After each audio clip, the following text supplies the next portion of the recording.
బ్రహ్మానందం గారికి కోవై సరళ గారు ఉన్నారు. అంతకుముందు ఓ టైంలో శ్రీలక్ష్మి గారు వీళ్ళందరూ ఉండేవారు పాత కామెడియన్స్‌లు. ఏమండి కోవైసరలో నాతోనే స్టార్టు. అవును. బ్రహ్మానందంతో కాదు. హ్మ్.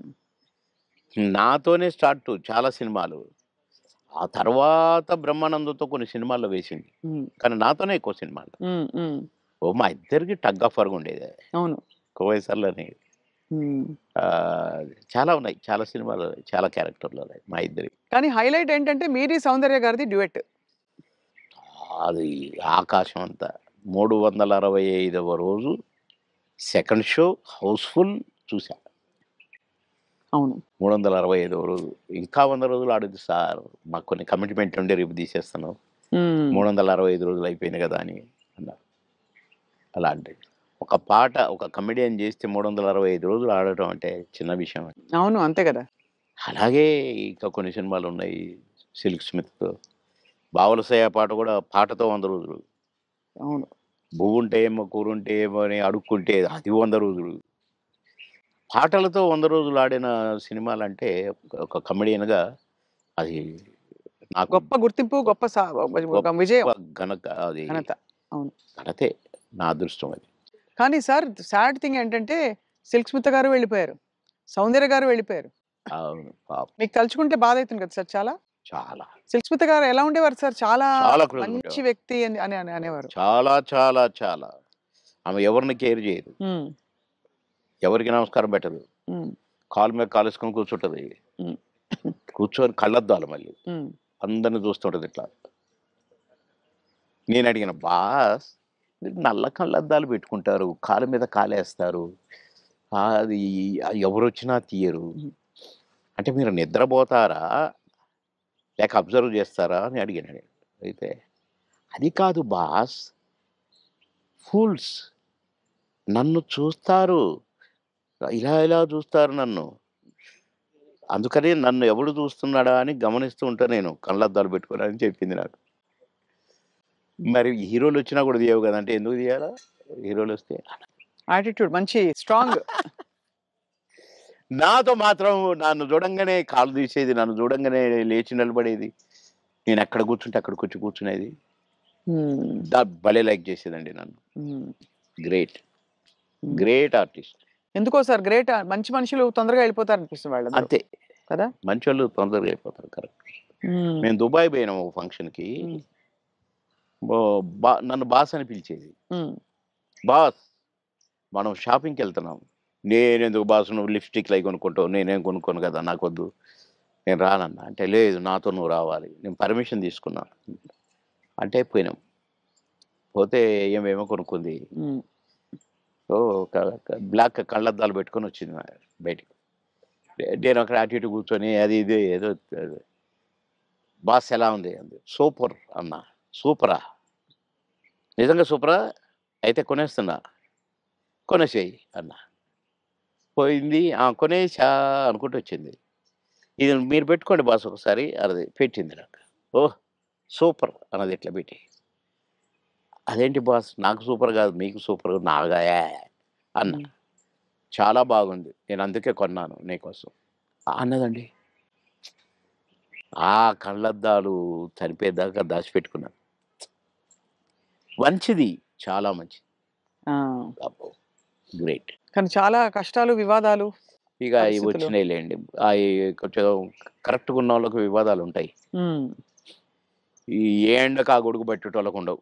అదే. వివాదాలు రావు. హ్మ్. ఎక్కడికక్కడే సమసిపోతాయి అవును. అని నా ఉద్దేశం. కష్టమే సార్ మీరన్నది. చాలా అది కానీ మొత్తానికే సార్ మీరు వచ్చి సక్సెస్ సాధించాక 10 సినిమాలు అనంగానే రెమ్యూనరేషన్ అమాంతం పెంచేసారా? లేదండి. మా పీరియడ్‌లో పెంచుడు గించుడు లేదండి అసలు. మా సినిమాకినిచ్చేవారా? కాల్ షీట్లు ఇచ్చేవారా సార్? ఆ రోజుల్లో సినిమాకే గదా! స స లేదండి. తాల్ షీట్సే హ్మ్. 5 రోజులు, 10 రోజులు, 15 రోజులు, 12 రోజులు అట్లా ఉండేది. ఇక కొన్ని మధ్యలో చిలక్కొట్టుడు క్యారెక్టర్‌లు కొన్ని ఉండేది. 1 డే, 2 డేసు అయ్యి డే పర్ డే ఇంతని మొదలైనయి. హ్మ్. మేము ఏనాడు నేను గాని, నా తోటి వాళ్ళు గాని ఇంత తీసుకుంటా, ఇంతిస్తేనే వస్తా అని మేమెప్పుడు అనలేదండి. హ్మ్. నా రేట్ ఇంత అని నేనెప్పుడు అనలేదండి. ఇప్పుడు హుహు. 'మాయలో' 'మాయలోడు' అంత పెద్ద హిట్ అయిన సాంగ్ అవును. ఆ మరుసటి సినిమాలోనే వితిన్ ఓ చిరంజీవి గారు కూడా నన్ను పిలిచి సినిమా సూపర్ హిట్ అట, నీ పాటతో హిట్ అట బాబు అని తెలుసు అంటే, నాకు తెలియదు అన్న. నేను ఆయన షూటింగ్లో ఉన్నారు రిలీజ్ అయ్యి. నేను అసలు పెద్దగా నేనేదో అయిపోయానని నాకు ఫీలింగే లేదు. సత్యనారాయణ గారి పక్కన ఏదో పాట కామెడీ అప్పటికప్పుడే సాంగ్ క్రియేట్ అయిపోయింది నాకు. పెడితే నేను మామూలుగానే పోయినా చేసినా వచ్చిన, అంతే తప్ప నేను పాటలకు నేను ఇప్పుడు సపరేట్ ఇంటర్ తీసుకున్నా నేను పెట్టమన్నారు నన్ను కొంతమంది అయితే. నేను సినిమాకి ఏం తీసుకోండి, మీరు ఏమి ఇస్తే అదే అనేదండి. ఆ రోజుల్లో ఆ వాల్యూస్ ఉండేవి కదా, వాల్యూస్ ఉండేవి. ప్రొడ్యూసర్స్గా కూడా ఆ గౌరవం ఇచ్చేవాళ్ళు. అక్కడ గౌరవమే ముఖ్యం తప్ప డైరెక్టర్ల ముందు కానీ ప్రొడ్యూసర్ల ముందు కానీ మాకు ఇచ్చే గౌరవమే మా పారితోషికం అనుకునేది. అంతే తప్ప చేద్దాము, పెంచుదాము, లక్షలకు మేము ఎప్పుడూ ఊహించలేదండి. అవును. ఏమిస్తే తీసుకునేది. కొందరు డబ్బింగ్ చెప్పి బయటకు వచ్చినాక క్షమించాలి సార్ మీకు బ్యాలెన్స్ ఇవ్వలేకపోతున్నా అంటే, ఓకే తర్వాత అనుకుంటే వెళ్ళిపోయేది. అడిగేది కాదు. మాకు ఇచ్చిన చెక్కులు బౌన్స్ అయిన ఎన్ని నుంచి విజయవాడ గుంటూరు దాకా కట్టొచ్చు తోరణాలు. అన్ని చెక్కులు బౌన్స్ అయినాయి. మేము ఎప్పుడు మీ చెక్ బౌన్స్ అయింది అందులో. ఒక అతను అయితే నిన్ననే డబ్బింగ్ చెప్పించాడు.